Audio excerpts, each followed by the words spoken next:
오늘 강의는 수학에 나타난 하나님의 무한한 사랑, 그림으로 표현된 이 인피니티라고 하는 수학 기호인데, 이게 뭔지 알아요? 무한을 나타낼 때 이 기호를 써요. 그래서 이게 참 이해하기 쉽지 않을 수도 있지만 한번 잘 들어보시고 여러분들 끝까지 한번 이해 안 돼도 그냥 졸지 마시고 한번 잘 따라가 보세요. 예수님을 모르는 사람에게 단 하루의 시간이 주어졌다. 어떤 사람이 여기 있는데 예수님을 몰라요. 근데 의사로부터 당신은 하루밖에 살 수가 없습니다. 만약에 이 말을 들었다면 과연 나는 그 사람을 위해서 무엇을 해줄 수 있을까? 한번 생각을 해보세요.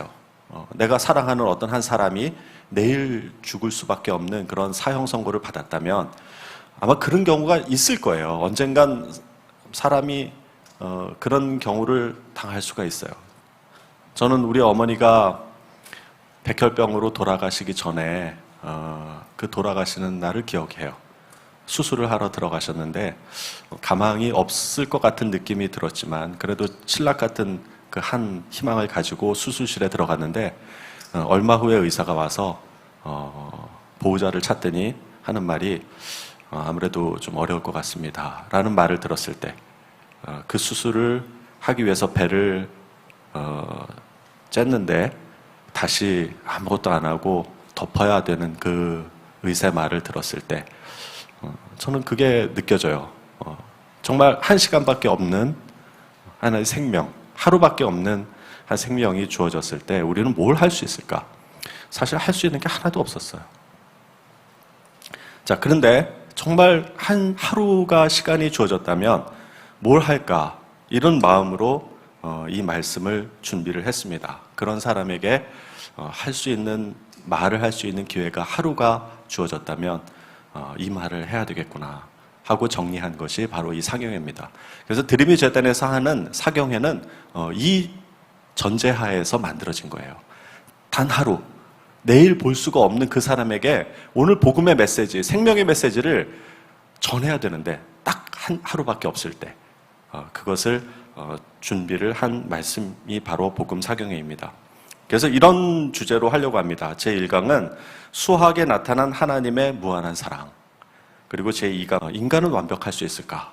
욥기 말씀을 가지고 한번 이 주제를 한번 해보고요. 율법과 죄와 이 상관관계에 대해서 예수 그리스도 십자가 구원의 의미가 무엇인지를 한번 알아보도록 하겠습니다. 우리 이렇게 아이가 태어났어요. 아이가 태어나면 이 아이가 엄마를 알 수 있을까요? 아마 그러지는 않을 거예요. 뭔가 엄마가 계속적인 사랑과 따뜻한 먹을 것과 또 접촉과 여러 가지를 통해서 이 아이에게 뭔가를 해줄 때 그 아이는 점점 자라면서 이분이 나의 엄마구나, 이분이 나의 부모님이구나, 이걸 알 수 있을 거예요. 마찬가지로 인간에게는 하나님을 인지할 수 있는 하나님이 누구다 이렇게 스스로 알 수 있는 능력이 없는 것 같아요. 제가 신학을 하면서도 교수님한테 물어봤는데 인간 스스로 성경책이 없다면 예수 그리스도를 알 수 있을까요? 그랬더니 한참 고민하시더니 없을 거라고. 그래서 이게 계시라는 말이 나와요. 계시라고 하는 말은 무엇이냐면 하나님의 하나님됨을 우리에게 보여주는 것. 이 보여주지 않고는 우리가 알 수가 없어요. 그래서 이걸 계시라고 하는데 이 계시에는 두 가지 계시가 있습니다. 하나는 일반 계시고 또 다른 하나는 특별 계시예요. 일반 계시는 말 그대로 일반적으로 사람들이 느낄 수 있는 그런 하나님의 존재를 알 수 있는 것들을 드러내는 것. 이게 이제 일반 계시예요. 로마서 1장 20절에는 이렇게 쓰여 있습니다. 창세로부터 그의 보이지 아니하는 것들 곧 그의 영원하신 능력과 신성이 그 만드신 만물에 분명히 보여 알게 되나니 그러므로 저희가 핑계치 못할 거다. 이게 사람에게는 핑계하지 못할 그 이 세상 만물 속에 하나님의 그 본질을 숨겨두셨다는 거예요. 그리고 특별 계시는 뭐냐면 성경책이에요. 성경책에 나는 하나님이다. 너희를 구원하기 위해서 내가 예수를 보냈고 그 예수가 십자가에 달려 돌아가셔서 너희 죄를 사했다라고 하는 것이 아주 구체적으로 써 있어요. 여기 이사야 51장 15절에 보면 나는 내 하나님 여호와라 이렇게 분명히 얘기를 하셔요. 이게 특별 계시입니다. 성경을 통한 특별 계시. 성경을 읽지 않고는 우리가 하나님을 아는 것이 좀 제한되어 있어요. 그래서 오늘 1강에는 일반 계시, 이 자연에 나타난 하나님의 속성이 무엇인지를 배워보고 2강, 3강, 4강에는 그 특별 계시, 성경에서는 그러면 우리 구원에 대해서 어떻게 이야기하는가, 이거에 대해서 좀 나눠보려고 합니다. 자, 요 사진이 1974년에 아마 찍혀 있는 걸로 추측이 되는 제가 가지고 있는 저에 대한 가장 오래된 사진이에요. 흑백 사진인데, 뭐 여러분 보시면 알겠지만, 요 사람이 저고요. 그 다음에 할머니, 할아버지가 계시고, 엄마, 아빠, 그리고 제 동생, 이렇게 있습니다. 자, 요 사진을 보면 참 저도 조선시대 같은 시대부터 살았어요. 저희 할아버지는 여기 보시다시피 항상 그 한복을 입으시고 갓을 쓰고 다니셨고, 저를 데리고 간 매는 방법, 이런 거를 알려주셨어요. 그리고 족보를 다 외웠어요, 그 당시에. 너는 누구의 몇 대 손이고, 너의 몇 대 손 할아버지는 좌의정이었고, 누구는 어떻고, 이걸 계속 얘기를 해주셨어요. 굉장히 유교적인 그런 교육을 받고 자랐습니다. 근데 저희 할아버지가 저를 데리고 자주 가셨던 데가 뭐냐면, 이 무덤이에요. 그러니까 이제 우리 할아버지 허리를 크게 다치셔가지고 곧 죽을 거라고 생각을 하셔서 그런지, 바로 이제 집 위에다가 이렇게 무덤 터를 만들어 놓으셨어요. 이건 이제 지금 실제 저희 할아버지 묘지만, 그때는 이렇게 파놓은 무덤 있죠? 가묘라고 하나? 이제 그거를 만들어 두셨는데, 저를 데리고 항상 거기에 올라가셔서, 얘야, 이게 내가 묻힐 곳이란다, 이런 얘기를 항상 하셨어요. 근데 그 얘기를 꽤 오래 하셨어요. 근데 그리고 잘 안 돌아가셨어요. 제가 6학년 때 돌아가셨으니까, 한 4살, 5살 때부터 저를 데리고 다니면서 그 얘기를 계속 하신 거예요. 근데 그게 지속적으로 어린 저에게 무슨 생각을 하게 했냐면, 죽음에 대해서 생각을 하게 된 거예요. 우리 그 할아버지 묘 옆에는 그 할아버지의 아버지 묘가 있었어요. 선생님한테는 증조 할아버지죠. 또 그 옆에는 고조 할아버지 묘가 있었어요. 그리고 그 위에 선조의 묘는 어디 있는지는 잘 모르지만, 어쨌든 우리 할아버지가 저게 내 할아버지의 묘다, 저게 내 아버지의 묘다, 그리고 나는 여기에 들어갈 거다 라고 하는 것을 아주 자주 얘기를 하셨어요. 여기 이게 제 사진입니다. 어떻게 찾아보니까 또 이런 사진이 있네요. 네. 정말 그냥 산에 들에 아무것도 그 거리낌 없이 뛰어놀던 저 아이를 데리고 저 나이 때부터 죽음에 대해서 생각을 한 거예요. 그래서 이 사진을 보면서 무슨 생각을 했냐면, 나는 왜 태어났는가? 나는 어디서 왔는가? 나는 정말 나도 죽을 건가? 뭐 이런 생각을 어렴풋하게 해왔었어요. 자, 그렇게 고등학교 다닐 때까지도 뭐 그런 생각을 했었던 것 같아요. 자, 근데 고등학교 가니까 너무 공부에 지쳐가지고 이제 그런 생각을 못했던 것 같아요. 고등학교의 오직 유일한 목표는 대학 입시밖에 없었어요. 자, 대학 가면 모든 게 펼쳐질 줄 알았어요. 그리고 내가 생각했던 어떤 죽음의 문제, 이런 것들이 철학적으로 논할 수 있고, 교수님들과 그런 질문을 받으면서 내가 그 인생의 궁극적인 목적, 문제들을 해결해 나갈 줄 알았는데, 웬걸요, 딱 들어가자마자 등록금 투쟁부터 시작을 해가지고 데모를 하고 수업 거부하기 시작한 거예요. 그래서 한 달 동안 아무 수업도 안 하고 데모를 해가지고 등록금 투쟁, 3점 몇 프로 그 인상된 것을 환원하는 그런 투쟁을 했습니다. 그 당시 등록금이 103만 원이었던 걸로 기억하는데, 결국 한 달 투쟁한 다음에 3%니까 한 3만 몇천 원 정도를 환불받았어요. 여러분, 그거 가지고 그냥 저녁에 다 친구들하고 술 먹고 밥 먹고 이러고 다 써버렸어요. 그리고 집에 들어오는 길에 너무 허무했어요. 내가 대학을 왜 왔지? 대학에 와서 뭔가 진리를 탐구할 줄 알았는데 그게 아니었어요. 아무도 그런 질문에 대해서 관심도 없었고, 또 질문을 해도 바보 취급받는 그런 사회에서 대학 생활을 하게 됐습니다. 그래서 이제 휴학을 했었던 기억이 납니다. 이게 제가 고등학교 때 본 그림이에요. 이 그림의 제목은 우리는 어디에서 왔는가? 우리는 무엇인가? 우리는 어디로 가는가? 폴 고갱이 그린 그림인데, 여러분 달과 육펜스라고 하는 소설 알죠? 그 주인공인 그 폴 고갱, 이 그림을 보면은 참 제목이 재밌죠. 우리는 도대체 어디에서 왔을까? 아무리 생각을 해도 이건 알 수가 없었어요. 그리고 나는 누구인가? 모르겠고요. 그리고 나는 어디로 가는가? 이건 더더군다나 모르겠어요. 어쨌든 나는 대학을 간다 그래서 대학을 갔는데 그 다음에 어디를 가야 되는지 모르겠는 거예요. 그리고 힘든 그런 어떤 그 청소년 대학 시절을 보냈던 것 같습니다. 근데 이 폴 고갱은 정말 이 그림을 그리고 이 인생의 답을 찾고 갔을까? 이런 질문도 해봤습니다. 근데 참 놀라운 거는요, 어느 사람도 어느 철학자도 저 문제에 대해서 답을 할 수가 없을 텐데, 성경에는 이런 말씀이 있어요. 나는 내가 어디에서 오며 어디로 가는 것을 알거니와. 내가 어디에서 오고 어디로 가는 걸 안 돼요. 누가? 예수님이. 자, 그리고 내가 곧 길이요 진리요 생명이니. 내가 어디에서 와서 어디로 가는 거를 알 뿐만 아니라 내가 길이래. 야, 정말 여러분 이건 여러분들이 늘 봐와서 그런데 이 고민을 해왔던 사람에게는 이 말은요, 이 사람 미쳤구나라는 그런 생각을 하게 하는 정말 그런 말이에요. 미쳤던가 진짜 길이던가. 더더군다나 이래요. 나는 세상의 빛이니 나를 따르는 자는 어둠에 다니지 아니하고 생명의 빛을 얻으리라. 내가 길인 것까지는 오케이. 뭐 그분이 길이라는데. 근데 나를 따르는 자는 어둠에 다니지 아니하고 생명의 빛을 얻으리라. 야, 이거 안 따라갈 수가 없는 그런 말씀을 하시는 거예요. 그래서 죽음에 대해서 선생님이 계속 고민을 하다가 이 삶에 대한 관점이 바뀌었어요. 저는 정말이에요. 저는 중고등학교 때, 대학교 때 뭐 그렇게 노는 게 별로 재미도 없었고 술 먹는 게 그렇게 의미가 있지도 않았었어요. 그냥 그게 무슨 의미가 있을까 하고 정말 술도 먹어보고 다 해봤는데 역시나 의미가 없더라고요. 근데 대학교 1학년을 다니고 휴학을 하고 그래도 내가 수학과를 왔는데 수학이나 한번 공부를 해야 되겠다. 왜냐하면 그래도 모든 학문의 어머니라고 하는 이 수학에는 뭔가 진리가 있지 않을까. 근데 여기서 정말 저는 놀라운 것을 알게 됐어요. 그래서 오늘 그 얘기를 하려고 그래요. 이렇게 정교한 수학 체계를 만들어 놓은 창조주가 있지 않을까 이렇게 생각하고 그리고 제 발로 성경 공부하는 동아리를 찾아가서 성경 공부를 하게 됩니다. 여기에 정말 기가 막힌 그런 진리가 있는 것을 그때 알게 됐어요. 저는 교회를 다녔지만 성경 공부를 제대로 해본 적은 없었어요. 중고등학교 때 오직 대학 이 대학신을 섬겼기 때문에 한 번도 그 외에 다른 것들을 바라보지를 못했었습니다. 자, 내 인생을 바꾼 책, 이 집합론에서 무엇을 발견했길래 저 선생님이 저렇게 그냥 열을 내면서 인생을 정말 이렇게 살았을까 하는 그걸 여러분과 함께 나누려고 합니다. 자, 시트벨트를 매세요. 조금 어려울 수도 있지만 여러분 정신 차리고 정말 여기에 그냥 갖다 보면 그런 게 있구나 정도로만 알아도 될 것 같습니다. 그래서 오늘 제목은 이 무한에 대한 것이에요. 무한.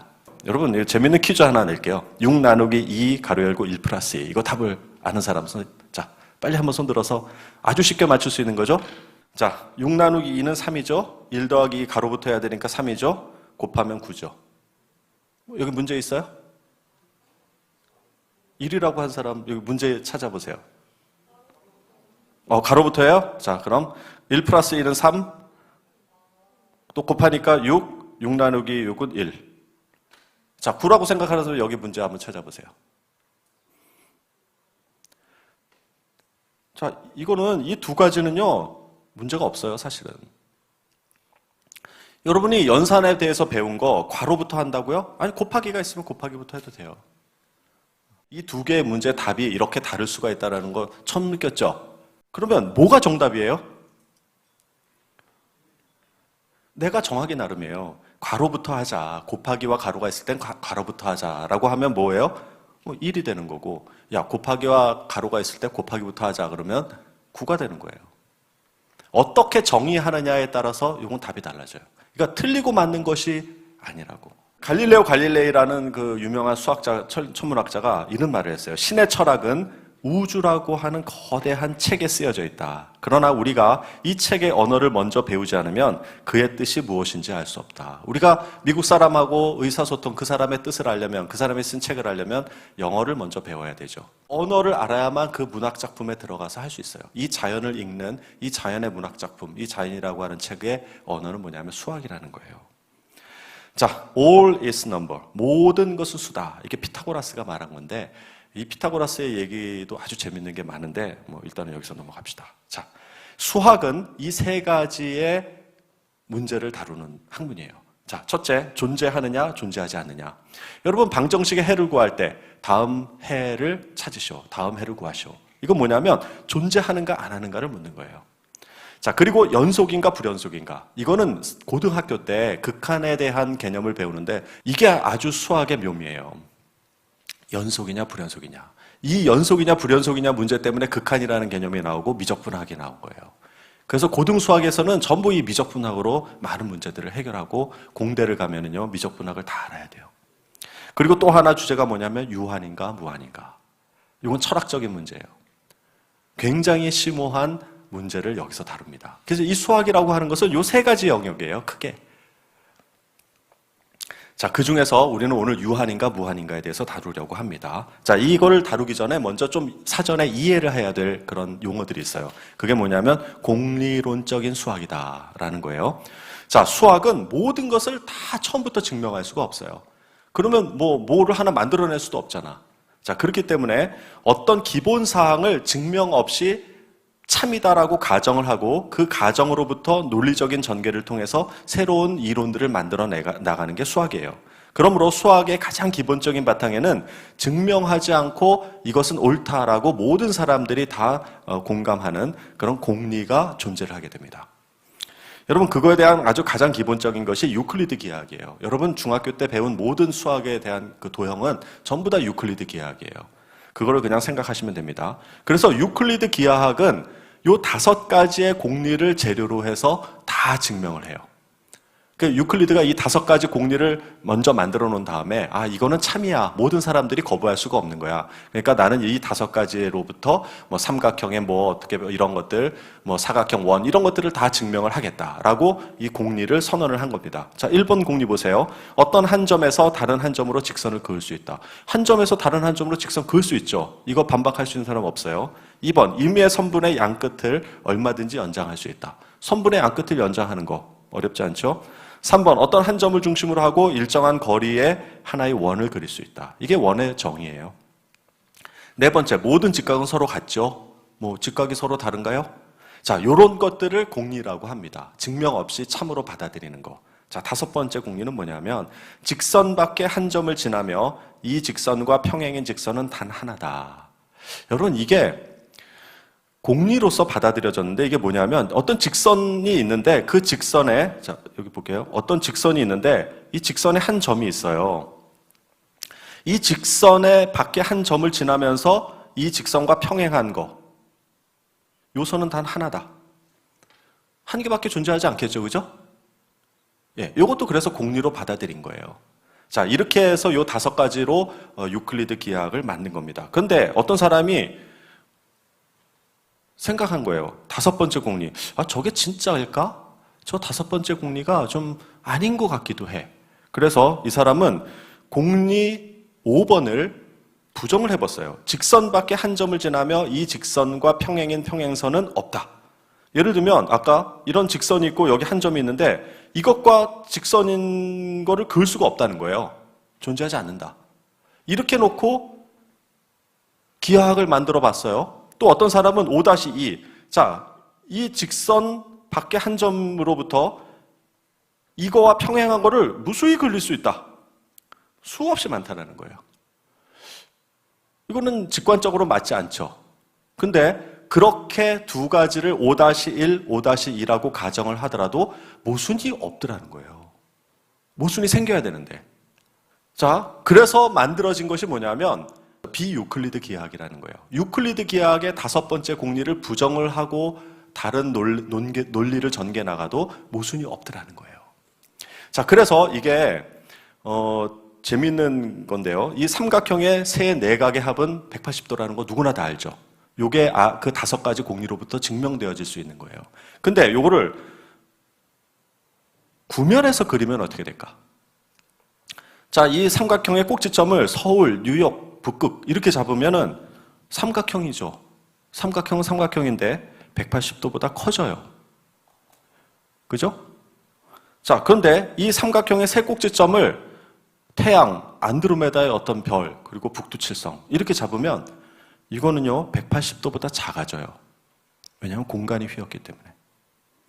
그래서 우리가 여러분들이 중학교 때 배운 진리라고 알고 있는 세 내각의 합이 180도라고 하는 것은 어디에서만 맞냐 하면 공리 5번 평면일 때만 그게 맞는 거예요. 평면일 때만. 근데 이 5-1 공리를 5번째 공리를 바꾸면 이게 구면처럼 되는데 이 구면에서는 삼각형을 그리면 그 세 내각의 합이 180도보다 커져요. 그래서 이걸 구면기하학이라고 불러요. 근데 여기 모순이 없어. 자, 그리고 공리 5-2번처럼 평행선을 여러 개 그을 수 있다라고 하면은 이게 180도보다 작아져요. 이게 우주는 평면으로 이루어진 게 아니라 이렇게 쌍곡면으로 이루어져 있다고 해요. 그래서 이걸 쌍곡선 기하학이라고 그래요. 그래서 기하학은 공리를 어떻게 두느냐에 따라서 이 세 가지 기하학으로 나눠져요. 그러니까 180도 삼각형의 세 내각의 합이 180도라고 하는 것은 평면일 때만 진리인 거예요. 자, 이 세 가지가 모두 참이에요. 어떻게 공리 체계를 가져가느냐에 따라서 이 세 가지는 전부 참이 되는 거예요. 이제 이해하겠죠? 수학이 이렇게 구조가 되어 있는 거예요. 절대 진리가 아니에요. 자, 동일한 명제라도 공리에 따라서 참도 될 수 있고 거짓도 될 수 있어요. 만약에 이 공리 5-0 유클리드 기하학에서는 얘네들은 다 거짓말이에요. 그렇죠? 근데 이 공리의 체계에서는 얘가 거짓말이 되는 거죠.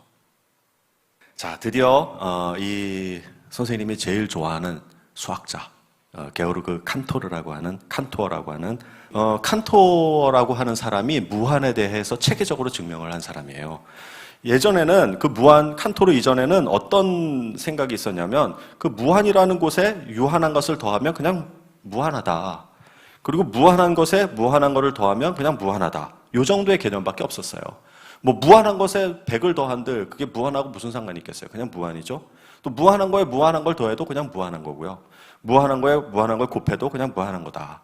이렇게 무한에 대해서 그냥 일반적으로 모호한 생각들만 가졌었지 당시에는 무한을 잘 생각하지 않으려고 했었습니다. 왜? 논리적으로 그게 되는 게 아니거든요. 근데 이 칸토르가 이 무한을 세는 방법을 고안을 합니다. 무한을 세요. 자, 그거를 지금부터 할 겁니다. 여러분 수체계가 있죠? 여러분 가장 기본적인 건 자연수 1, 2, 3, 4, 5, 6, 7, 8 이게 자연수예요. 그 다음에 정수라고 하는 게 있죠. 자연수에 음수를 더하고 0을 집어넣으면 이게 이제 정수가 돼요. 그 다음에 유리수는 정수의 비례 관계로 나타낼 수 있는 모든 수를 유리수라고 합니다. 그리고 이제 실수가 있죠. 자, 근데 여러분 이 포함 관계는 이렇게 되어 있어요. 자연수는 정수에 포함되고 정수는 유리수에 포함되고 유리수는 실수에 포함된가. 이건 중학교 1학년 때 배우는 아주 기본적인 거죠. 자, 이해가 되죠? 자, 그러면 자연수와 정수와 유리수의 개수는 어떨까? 자, 그러면 그냥 일반적으로 이렇게 포함 관계가 되어 있으니까 당연히 자연수의 개수보다는 정수의 개수가 많겠죠. 그리고 또 정수의 개수보다는 유리수의 개수가 많겠죠. 네, 여러분 다 끄덕였는데 그게 아니에요. 여기서부터 이제 쇼킹한 것들이 됩니다. 일반적으로 자연계의 개수가 n이라 그러면 정수의 개수는 2n 플러스 1이라고 생각을 해요. 그죠? 왜? 자연수의 2배에다가 0이 들어갔으니까 2n 플러스 1개일 거다. 유리수의 개수는 뭐 셀 수는 없지만 하여튼 엄청 많을 거다. 이렇게 생각을 해서 대소관계가 이렇게 된다고 생각을 합니다. 무한에서도 자연수보다는 정수가 더 크고 정수보다는 유리수가 더 많다라고 생각을 하는 것이 일반적인 상식인데 아니에요. 그래서 칸토르가 뭘 생각했냐면 무한 집합을 세는 방법을 고안을 했는데 그것은 그냥 개수라고 안 하고 농도라고 하는 그런 개념을 도입을 했어요. 자, 두 집합 원소 사이에 1대1 대응 관계가 있으면 그 두 집합의 농도는 같다. 1대1 함수가 존재하면은 농도가 같다. 이렇게 이제 정의를 한 거예요. 자, 그래서 셀 수 있는 즉 자연수와 1대1 관계를 맺을 수 있는 모든 집합을 한번 생각을 해본 거야. 뭐 예를 들면 자연수, 짝수, 홀수, 정수, 유리수. 이거는 자연수하고 1대1 대응 관계가 맺어질까요? 안 맺어질까요? 자, 봐요. 그래서 제가 증명을 해볼게요. 자, 일단 정수. 자, 정수는 어떻게 된 거냐면 0과 요거 이제 요쪽이 자연수죠? 그 다음에 요걸 음수를 딱 붙여놓은 게 이제 정수잖아요. 이 전체가. 자, 그러면 자연수와 1대1 함수가 있다라고 하는 것은 뭐냐면 즉 1, 2, 3, 4, 5, 6을 번호를 붙일 수 있다는 거예요. 그죠? 자, 봐요. 0에다가 1, 2, 3, 4, 5, 6, 7, 8, 9, 10 이런 식으로 세어간다 그러면 정수를 못 세는 게 있을까요? 없을까요? 다 셀 수 있죠. 못 세는 거 지금 찾아보세요. 그냥 끊임없이 세면 돼. 자, 그래서 지금 정수와 자연수를 선생님이 세었어요. 즉 1대1 대응 관계를 만들었다는 거예요. 그러면 정수와 자연수의 무한의 농도는 같다. 이렇게 보는 거예요. 자, 유리수를 봅시다. 자, 유리수는 이렇게 수직선상에 격자로 다 표시가 될 수 있어요. 유리수. 자, 예를 들면 3분의 2는 요 x축이 3이고 y축이 2인 요 점을 3분의 2라고 표현하는 거예요. 자, 그리고 마이너스 4분의 1은 여기 마이너스 4 그리고 y축이 1인 요 점을 마이너스 4분의 1로 표시할 수 있어요. 이렇게 하면 이 격자에다가 모든 유리수를 다 집어넣을 수 있어요. 자, 그러면 이 격자 하나하나를 1대1 대응, 자연수와 1대1 대응시켜 볼까요? 즉 하나 세볼까요? 자, 보세요. 1, 2, 3, 4, 5, 6, 7, 8, 9, 10, 11, 12, 13, 14, 18, 19, 20. 자, 이렇게 세어나간다면 여기에 있는 바둑판의 격자를 다 셀 수 있을까요? 못 셀까요? 다 세겠죠. 예, 지금 1대1과 유리수와 자연수의 1대1 매핑 관계를 선생님이 지금 보여준 거예요. 자, 그러면 유리수와 자연수는 무한의 농도가 같죠. 네. 자, 이렇게 해서 자연수의 농도와 정수의 농도와 유리수의 농도가 같아요.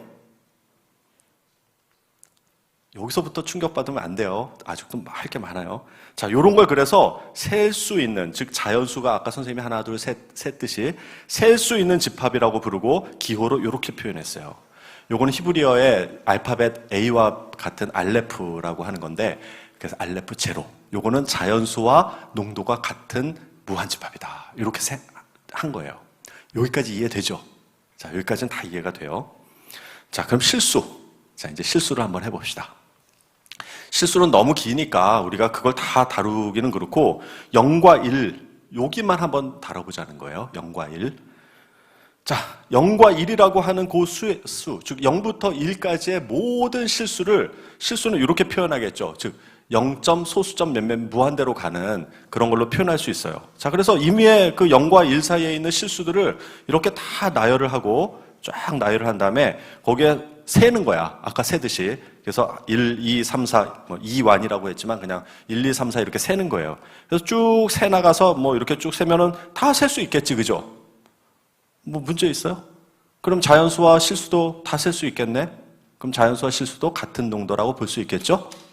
자, 근데 선생님이 여기에서 셀 수 없는 최소 하나를 찾아낼게요. 잘 보세요. 셀 수가 없다면 그럼 이게 무슨 관계가 형성이 되나? 자, 요 노란 네모 안에 어떤 점을 하나, 숫자를 하나 이제 만들어 놓을 건데 그건 뭐냐면요. 어떻게 만드는지 잘 봐요. 자, 요 첫 번째 자리는 첫 번째를 셌던 거의 첫 번째 자리가 1이죠.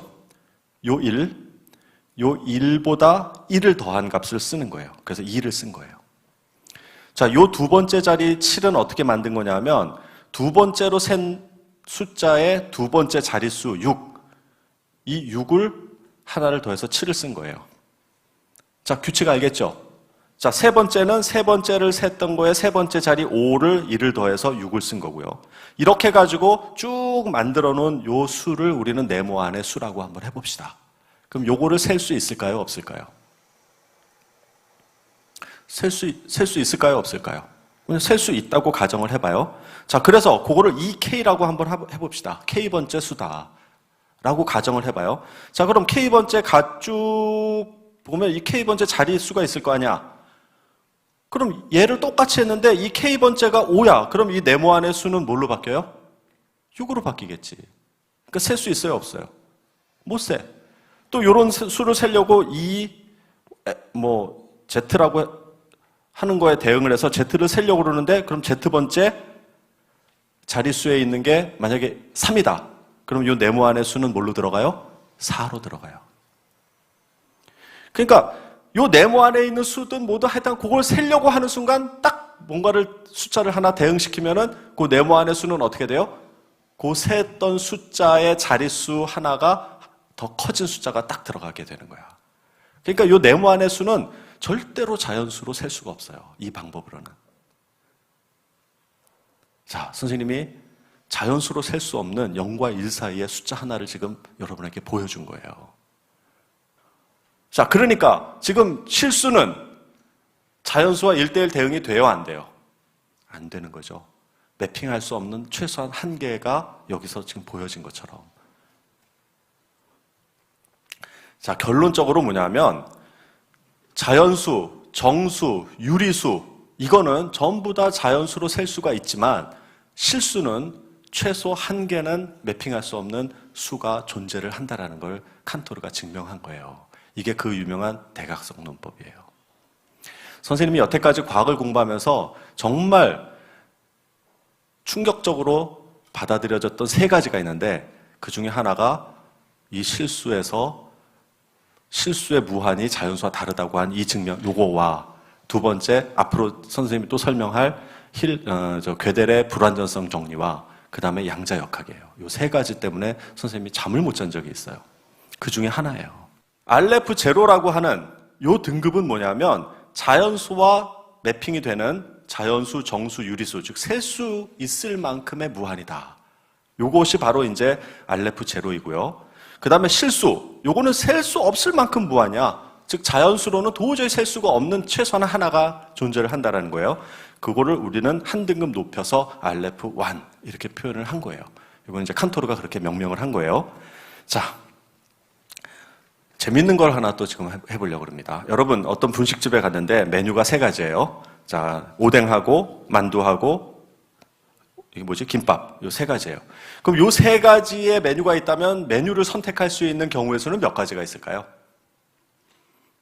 자, 오뎅 하나만 시켜 먹을 수도 있고요. 만두 하나만 시켜 먹을 수도 있고 김밥 하나만 시켜 먹을 수도 있고. 일단 세 가지 나왔죠? 그 다음에 오뎅하고 만두 시켜 먹을 수 있는 거. 그 다음에 오뎅하고 김밥 시켜 먹을 수 있는 경우. 그 다음에 만두하고 김밥 시켜 먹을 수 있는 경우. 지금 6가지죠? 이 세 가지를 다 시켜 먹을 수도 있죠. 그럼 7가지. 아무것도 안 시켜 먹을 수도 있죠. 8가지. 자, 메뉴가 3가지라면 메뉴를 선택할 수 있는 경우의 수는 8가지가 나와요. 근데 그게 뭐냐면 2의 3승계야. 자, 그러면 4개 메뉴가 있는 분식집에 들어가면 메뉴를 선택할 수 있는 경우의 수는 쭉쭉쭉쭉 하면은 16가지가 생기는데 그게 2의 4승계가 나와요. 자, 어떤 메뉴가 존재를 하고 그 메뉴를 선택할 수 있는 경우의 수는 2의 메뉴의 승이야. 이해하죠? 이해가 되죠? 자, 근데 이 재밌는 게 자연수만큼의 메뉴가 있는 분식집에 들어가면은 메뉴에 선택할 수 있는 메뉴가 몇 개가 있을까? 또 칸토르가 이걸 증명을 했어요. 참 기가 막혀요. 메뉴가 n가지가 있어, 자연수만큼. 그럼 이거를 선택할 수 있는 경우의 수는 뭐냐면 2의 n승이겠지. 그죠? 우리가 여태까지 그 규칙으로 봤을 때. 근데 이 2의 n승이 바로 실수계라는 걸 증명했어요. 봐요. 자연수라고 하는 이 자연수와 실수라고 하는 이 무한, 두 개의 무한집합에 지금 어떤 관계를 찾아낸 거예요. n개의 메뉴가, 자연수의 메뉴가 있는 게 있다. 그러면 그것을 선택할 수 있는 경우의 수는 2의 n승계라는 거예요. 근데 그것이 실수와 같다라는 거야. 자, 그러면 RF0라고 하는 메뉴 체계가 있는 때 들어가면은 그 메뉴를 선택할 수 있는 거는 2의 RF0 승이 되겠죠. 그죠? 요것이 바로 RF1이라는 거야. 즉 실수의 무한 농도와 같다라는 거예요. 자연수를 선택할 수 있는 경우의 수를 다 계산을 하면 그것이 실수의 농도와 같다라는 거예요. 그러면 RF1 실수계 메뉴가 있는 분식집에 들어가서 메뉴를 선택할 경우의 수는 얼마야? 2의 RF 완승이겠지, 그죠? 자, 이렇게 되겠죠? 자, 그거를 우린 RF2라고 하는 거예요. 자, 이렇게 계속 세면은 어디까지 셀 수 있을까? 계속 셀 수 있겠죠? RF4, RF5, RF 무한대까지 셀 수가 있어요. 여러분, 이게 지금 선생님이 논리를 굉장히 논리적으로 비약을 해서 했지만 이 주제는 뭐냐면 무한에는 무한대 등급이 있다는 거예요. 여러분, 그것만 알면 돼요. 이해가 되죠? 무한의 등급이 무한대가 있는 걸 칸토르가 증명을 했어요. 자, 요것을 우리는 초한수라고 부릅니다. 자, 무한의 등급을 칸토르가 이런 식으로 증명을 해 놓은 거예요. 자, 그리고 맨 마지막에 있는 그러면 알레프 무한대라고 하는 요 개념, 요것을 칸토르는 절대 무한이라고 했어요. 절대적 무한. 그래서 무한의 무한 등급이 존재한다고 본 거예요. 자, 근데 이 칸토어는 무한은 하나님이 주신 것이라고 굳게 믿었고, 칸토어에게 무한의 영역은 신의 영역이었고, 무한은 여러 수준의 초한수로 이루어져 있었다고 생각을 했습니다. 초한수 너머에는 도달할 수 없는 궁극적인 무한, 즉 절대적 무한이라는 것이 존재한다는 걸 알았고, 이 절대적 무한이 곧 신 자체라고 생각을 한 거예요. 여러분, 이건 놀랍습니다.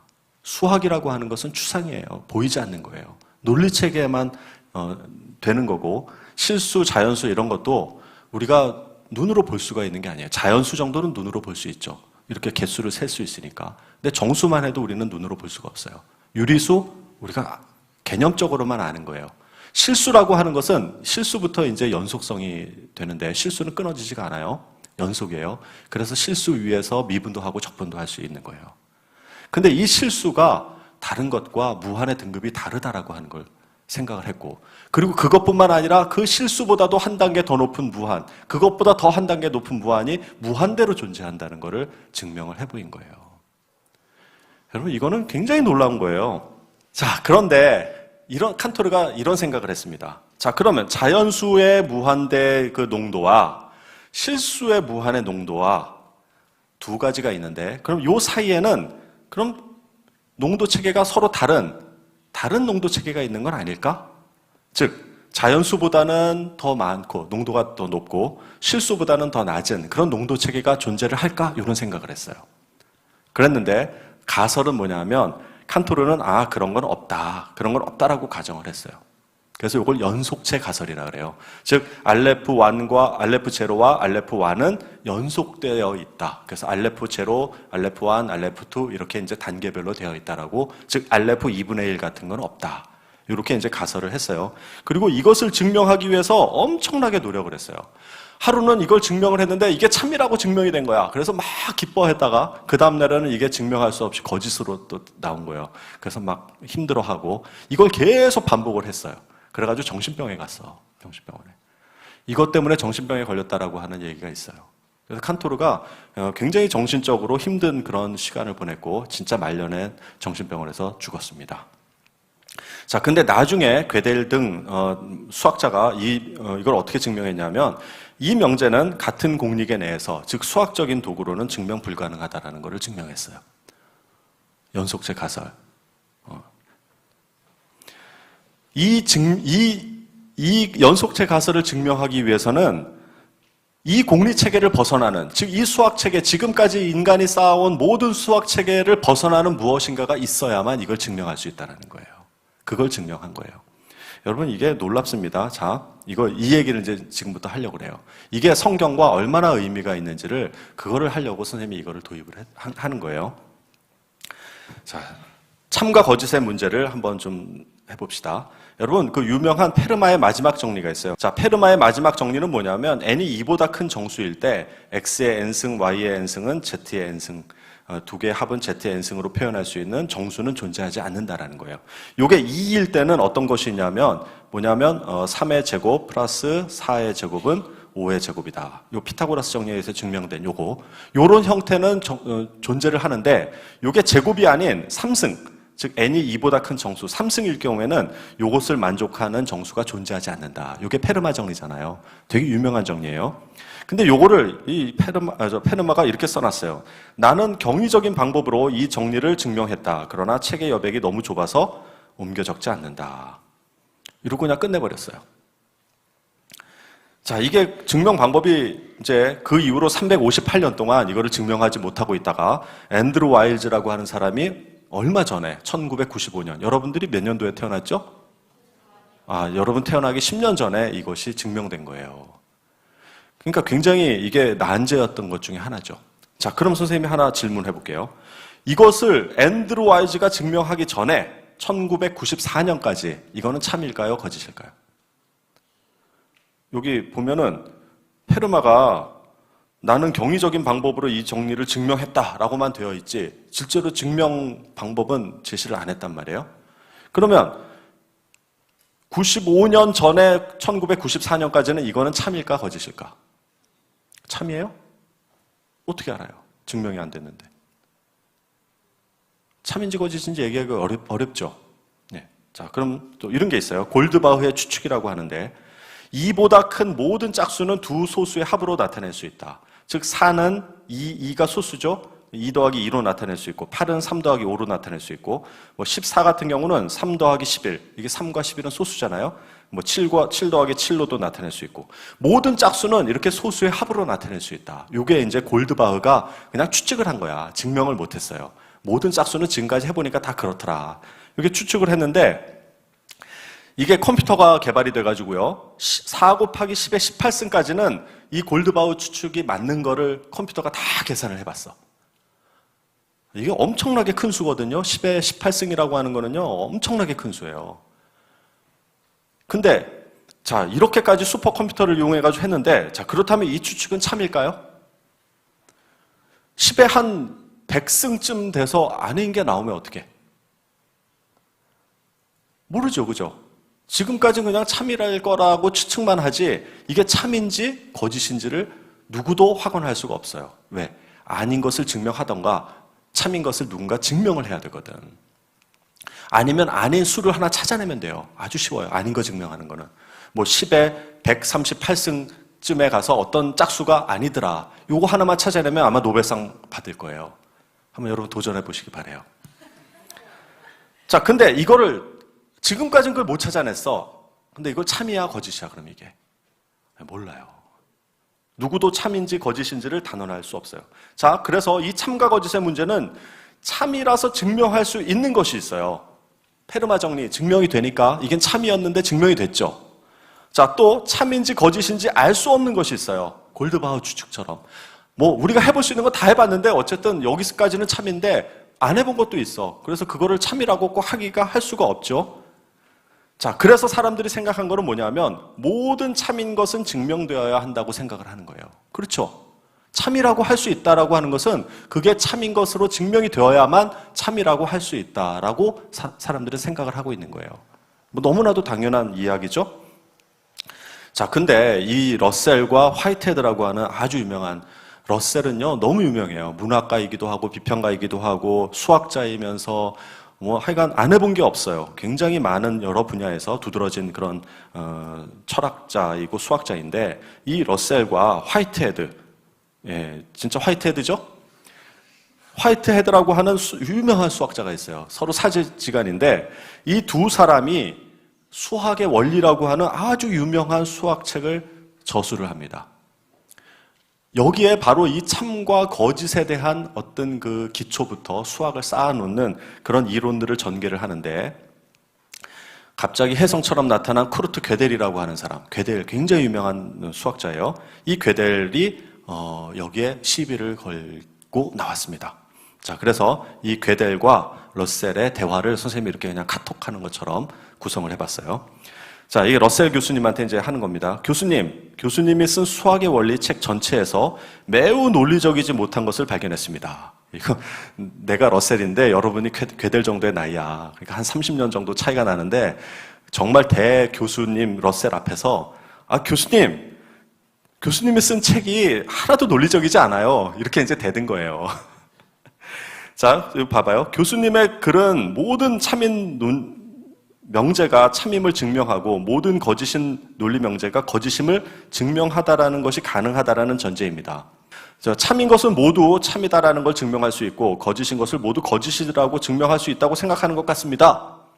라고 시비를 딱 걸었어요. 그랬더니 러셀이 아니 참인 명제가 참이라는 말은 그것을 참이라고 증명할 수 있다는 거 아니야? 당연한 거 아니야? 그게 뭐가 문제야? 이렇게 했더니 괴델이 이런 말을 합니다. 그러면 교수님은 그것을 공리로 받아들이고 있는 것 아닙니까? 자, 공리 우리 처음에 배웠죠? 증명 없이 참이라고 받아들이는 거. 참인 것이 증명이 될 수 있다라고 하는 그거는 증명이 안 된 거지 않습니까? 그거를 그냥 받아들이면 그거 공리로 받아들이는 거 아닙니까? 라고 괴델이 한침 딱 놓은 거예요. 어떤 명제가 참이라면 참임을 증명할 수 있다는 것을 어떻게 받아들일 수 있죠? 그러니까 이제 러셀이 여기서 멘붕이 온 거야. 러셀의 생각이 틀린 게 아니었는데 괴델의 이야기를 듣고 나니까 러셀은 그거를 그냥 공리로서 받아들인 거야. 증명 없이. 어떤 명제가 참이다라고 하는 말과 어떤 명제가 참임을 증명할 수 있다는 말은 다르다는 거예요. 그렇죠? 어떤 명제가 참이다라는 말과 어떤 명제가 참임을 증명할 수 있다라는 말은 다른데 동일하게 쓰고 있었다는 거야. 그래서 그렇다면 참이지만 그 참인 것을 증명할 수 없는 명제가 존재할까? 그 틈 사이에 있는 요 논리를 하나 찾아낸 거예요. 그리고 쿠르트의 괴델은 참이지만 그 참인 것을 증명할 수 없는 명제가 존재한다라는 것을 증명해보자라고 생각을 한 거야. 참인데 그 참인 것을 증명할 수 없는 명제가 존재하면 러셀이 이야기한 그 수학 체계가 다 흔들리는 거예요. 참 대단한 거죠? 자, 그래서 참이지만 증명할 수 없는 명제가 존재한다는 걸 괴델이 증명을 합니다. 자, 그 전에 수학의 모순이라는 게 있어요. 버틀란드 러셀이 이런 생각을 했어요. 악어의 파라독스라고 있는데, 자, 악어가 강아지 하나를 딱 잡아가지고 주인한테 이렇게 얘기합니다. 내가 이 강아지를 먹을지 안 먹을지 맞추면 강아지를 놓아주겠다. 그럼 이거 뭐라고 대답해야 돼요, 주인이? 자, 악어가 강아지 한 마리를 딱 잡은 다음에 주인한테 물어봤어. 내가 얘를 잡아먹을지 안 잡아먹을지 알면은 놓아주겠다. 이렇게 했어요. 그랬더니 주인이 뭐라고 그러겠어? 안 잡아먹을 거야. 이렇게 하면은 너 틀렸어. 그리고 딱 잡아먹으면 그냥 끝나지. 근데 주인이 그랬어. 너 잡아먹을 거야. 이렇게 말을 했어. 그랬더니 악어가 이제 멘붕이 온 거야. 왜? 내가 이 강아지를 딱 잡아먹는 순간 주인이 맞췄네. 그러니까 놓아줘야 되지. 딱 놓아주는 순간 주인이 틀렸네. 그거 잡아먹어야 되지. 이 모순에 빠져버린 거예요, 악어가. 그럼 잘 생각을 해봐. 주인이 너 잡아먹을 거야 라고 하는 순간 요 문장이 모순이 돼버린 거예요. 그래서 악어가 멘붕이 걸려가지고 어떻게 할 줄 몰라가지고 그냥 도망갔어요. 자, 이런 역설이 있어요. 모든 한국 사람은 거짓말쟁이야 라고 한국 사람인 내가 얘기를 했어. 그럼 이거 맞는 거야? 틀린 거야? 야, 한국 사람 다 거짓말이야. 근데 내가 한국 사람이야. 그럼 내가 거짓말장이니까 내가 한 말이 거짓말이네.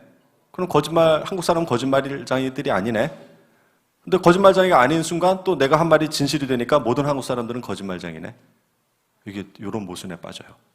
그리고 나는 지금 거짓말을 하고 있다. 이것도 지금 거짓말을 하고 있는데 이 문장 자체가 거짓말이니까 참이네. 자, 그래서 러셀이 이런 집합을 구성을 한 거예요. 어떤 X가 존재하는데 그 X는 S에 들어가지 않는 원소가 로만 만든 것을 S라고 하자. 즉 이런 거야. 어떤 무능한 총각이 이렇게 말했대. 나는 나처럼 무능한 녀석과 결혼하지 않을 만큼 현명한 여자와 결혼하겠다. 이 말은 이루어질 수 있어, 없어? 없어요. 궁극적으로 뭐냐면 나 자신을 언급하는 문장은 반드시 모순이 들어가요. 내가 그 문장 안에 소속되어 있으면 그 문장은 모순이 발생하게 돼요. 요거에 러셀이 만든 거예요. 생각을 해낸 수학적인 구조의 문제점이에요. 오류예요. 자, 이거 봐봐. 우리의 언어가 얼마나 불완전한지. 우리의 언어와 논리체계는 완전하지 않아요. 심지어 전지전능이라는 단어를 정의조차 할 수가 없어요. 자, 이 문장 한번 봅시다. 신은 존재하는가? 신은 무소부재하고 전지전능한 존재이다. 따라서 신이 존재한다면 정의된 바대로 신은 어디에나 있고 무엇이든 할 수 있다. 그러나 신이 무엇이든 할 수 있다면 신은 자기가 존재하지도 않고 아무것도 할 수 없는 어떤 세계를 창조할 수 있지 않을까? 그런 세계를 창조하면 거기에는 신은 없죠. 그럼 신은 무소부재하지 않네요. 그럼 신이 아니죠. 이런 그 전지전능이라고 하는 이 단어조차도 모순덩어리라는 거예요. 그래서 완벽이라고 하는 것을 정의하는 순간 그는 거기에 모순이 생겨버려요. 그래서 예전에 그 도덕경에 도를 도라고 부르는 순간 도가 아니고 이름을 이름이라고 부르는 순간 이름이 아니다. 기가 막힌 도덕경의 일장이 있어요. 자, 넘어갑시다. 지금 자꾸 뜬구름 잡는 얘기하고 있죠? 여러분 이거 굉장히 중요한 얘기예요. 이거 굉장히 중요한 개념 지금 얘기하는 거니까 한번 정신줄 놓지 말고 시트벨트 메고 한번 가봐요. 그래서 힐베르트는 무슨 생각을 했느냐? 수학은 완전할 수 없을까? 이 고민을 굉장히 한 거예요. 그래서 완전한 수학을 만들기 위해서 굉장히 많은 노력을 했어요. 힐베르트뿐만 아니라 러셀도 그렇고 화이트헤드도 그렇고 뭐 여러 많은 수학자들이 여기에 전부 다 몰려가지고 했는데 뭐 그래서 러셀이 논리주의를 가지고 뭐 이걸 증명하기도 하고 직관적으로 이걸 증명하기도 하고 힐베르트 형식주의라고 힐베르트까지 온 저기 해가지고 완전성 즉 완전성을 증명한다는 건 뭐냐면 참인 명제는 반드시 증명할 수 있어야 된다라는 것을 증명하려고 노력했어요. 이것만 증명이 되면 수학 체계는 지금까지 만들어진 수학 체계는 완벽한 거였었어요. 이거를 하고 있었는데 힐베르트도 괴델도 여기에 뛰어든 거예요. 괴델도 이 수학이 완벽하다라는 걸 보이기 위해서 힐베르트와 함께 동참을 해가지고 이 수학의 완전성을 증명하려고 했어요. 그랬는데 그걸 하면 할수록 아닌 거를 알게 된 거야. 그래서 수학은 완전하지 않다. 결국 수학의 불완전성을 증명을 하게 돼요. 그래서 일대 수학계 대혼란이 일어납니다.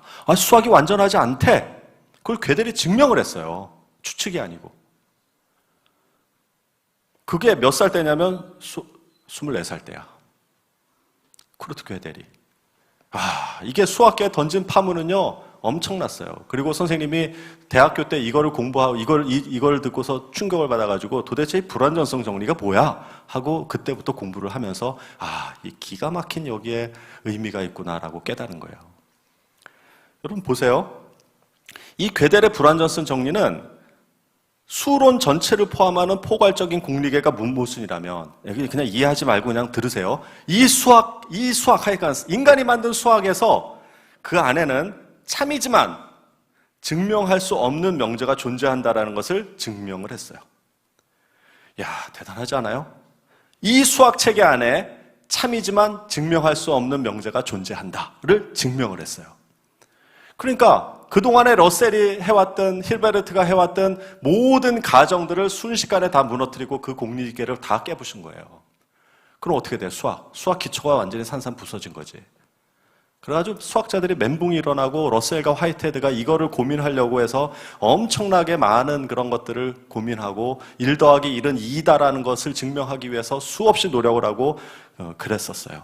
근데 결국은 괴델이 그것은 불가능하다라는 그 자체를 증명해버린 거예요.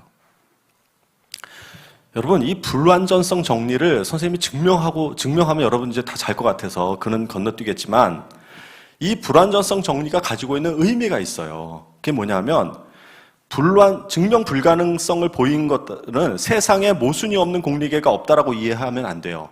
공집합으로만 이루어진 공리체계는 모순이 없어요. 즉 아무것도 존재하지 않는 세계에서는 모순이 존재하지 않아요. 그러나 공리라고 하는 것이 최소한 어떤 것으로라도 하나가 존재를 하는 그 순간에 거기에는 불완전성이라는 것이 반드시 존재하게 돼 있다는 거예요. 여러분 인간의 이성의 한계를 명확히 보여준 거예요. 인간이 아무리 논리적으로 이성적인 것으로 대수학자 러셀과 화이트헤드가 어떤 그 논리를 만들어내도 이는 인간의 이성이 한계가 있다는 것을 보여준 겁니다. 그러니까 반면 인간의 이성이 한계를 있다는 걸 증명했으니까 인간이 얼마나 위대한가를 또 여기서 보여주는 거예요. 인간이 만든 논리체계와 수학과 모든 학문체계가 불완전하다라는 것을 증명을 했으니 기가 막힌 인간 아니에요, 정말? 그러니까 이 자체도 모순인 거야. 인간이 불완전한 것을 증명할 만큼 인간은 완벽해요. 내가 완전하지 않다는 것을 아는 것만큼 완전한 것은 없어요, 여러분. 자, 근데 이게 더 놀라운 것은 뭐냐면 이 알렌 튜링이라고 하는 사람이 혜성처럼 등장해가지고 이 괴델의 불완전성 정리를 수업 시간에 증명하는 걸 쫙 한번 듣더니 교수님 이거를 다른 방법으로 증명할 수 있을 것 같은데요? 그래 한번 증명해봐 라고 해서 증명을 한 것이 뭐냐면 튜링 머신이라고 하는 거예요. 이 괴델의 불완전성 정리를 여러분 이렇게 써놓으면은요, 여러분 정말 읽기 싫은, 아주 공부하기 싫은 그런 증명법이에요. 근데 그거를 딱 한 번 보고서 자기가 생각한 기계의 원리를 이론적으로 만들어 놓고 그 괴델의 불완전성 정리를 다르게 증명을 해버렸어요. 그게 컴퓨터의 시초가 된 거예요. 참 아이러니하죠? 수학 체계가 불완전하다라는 걸 증명하는 것을 기계로서 그것을 증명해 보이려다가 우리가 지금 쓰고 있는 이 컴퓨터가 만들어져서 인류 역사에 엄청난 발전을 가져왔다라는 거예요. 자, 이건 나중에, 이게 이제 튜링 머신인데 아주 간단한 이 기계를 고안해가지고 이게 입출력이에요. 지금 우리가 쓰고 있는 컴퓨터, 입력하면 출력하고 어떤 명령에 의해서 나아가는 아주 기본적인 논리를 만들어가지고 괴델의 불안정성 정리를 다른 방법으로 증명을 해냈습니다. 자, 빨리 넘어갈게요. 이 수학적 사유의 위대한 여정, 유클리드부터, 이 사람들은 꼭 한번 알아둬도 좋아요. 유클리드, 칸토르, 러셀, 힐베르트, 괴델, 튜링.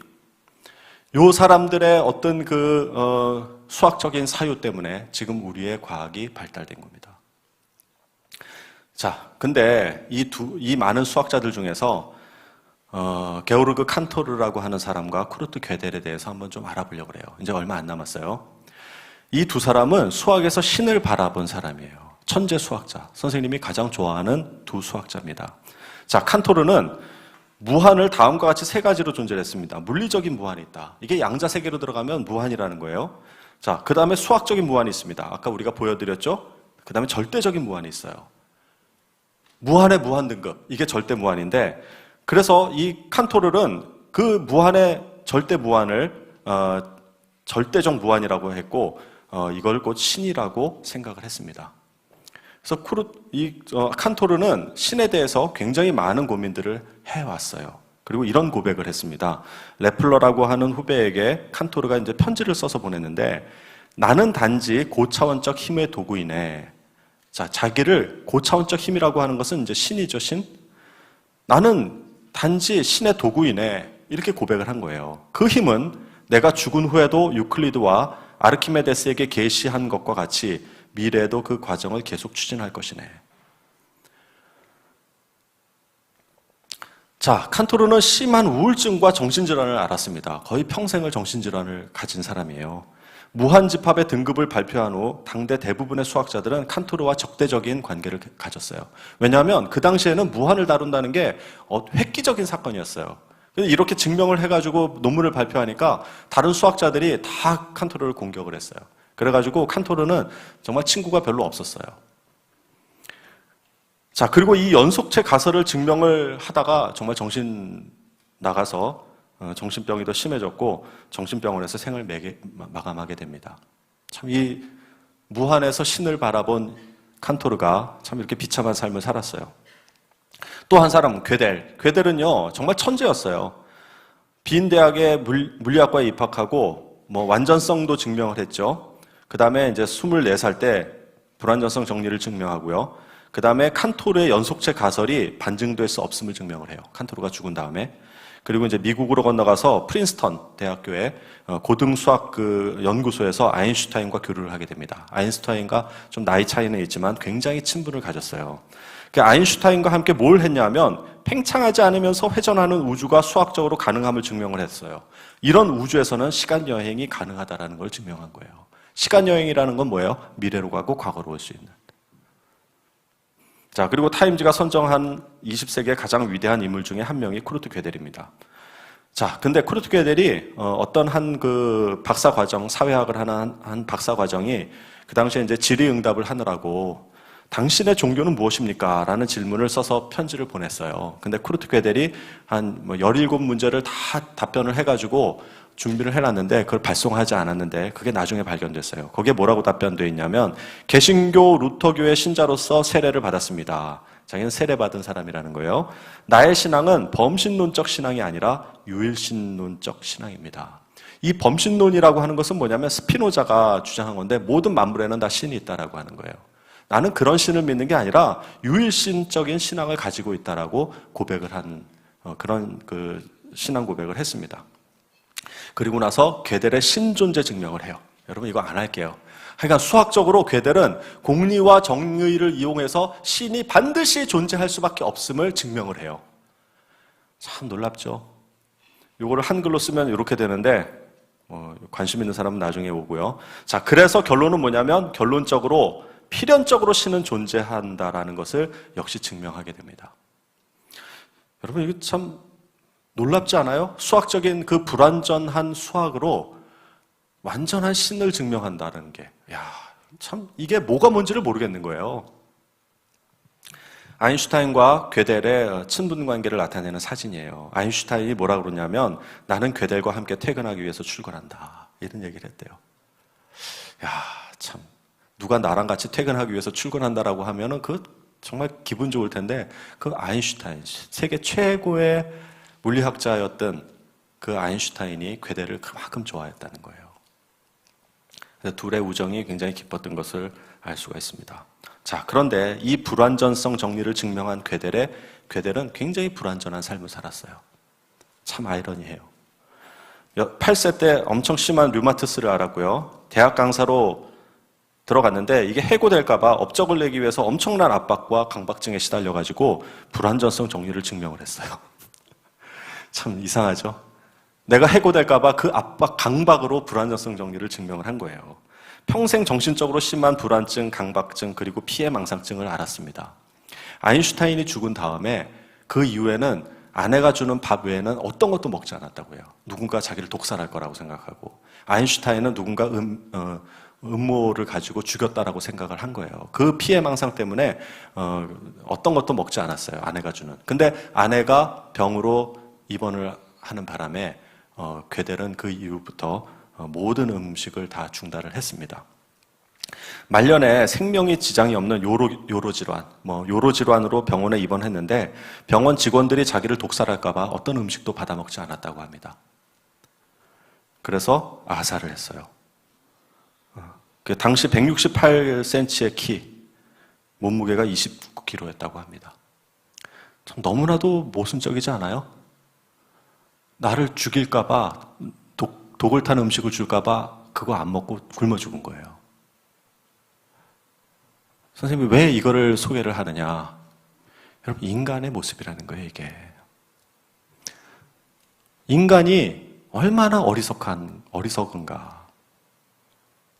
그 천재 수학자 칸토르와 괴델, 정말 이 세상에 엄청난 업적을 남겼고, 이 수학 체계가 불완전하다라는 것을 증명할 만큼 완벽한 이 수학자가 신존재 증명을 하고, 그리고는 자기는 너무나도 모순적인 비참한 삶을 살다가 죽었어요. 여러분, 이거 나중에 신비한 TV 서프라이즈 괴델이라고 쳐보면 이 괴델에 대한 생에 대해서 나와요. 한번 그거 꼭 보세요. 참 가슴 아파요. 여러분, 이 두 수학자, 선생님이 참 수학적으로 좋아하고 선생님의 인생에 영향을 미친 사람인데, 이 사람들의 삶은 완벽하지 않았어요. 심지어 하나님을 믿었음에도 불구하고, 제가 보기에는 두 사람은 분명히 하나님을 믿었어요. 하나님의 존재에 대해서 알았고, 그걸 수학적으로 증명까지도 하려고 했었던 거예요. 자, 이 질문을 마감으로 1강을 마치려고 합니다. 인간은 과연 완벽할 수 있을까? 여러분, 이 질문이 왜 중요하냐? 이게 성경을 읽는 인간의 자세가 어떠해야 되는지를 여기서 우리가 알 수 있어요. 선생님이 수학으로 좀 어렵지만 이 이야기를 하는 이유가 욥기. 여러분, 욥기가 결론적으로 말하면 괴델의 불완전성 정리를 문학적으로 표현한 거예요. 정말 놀라워요.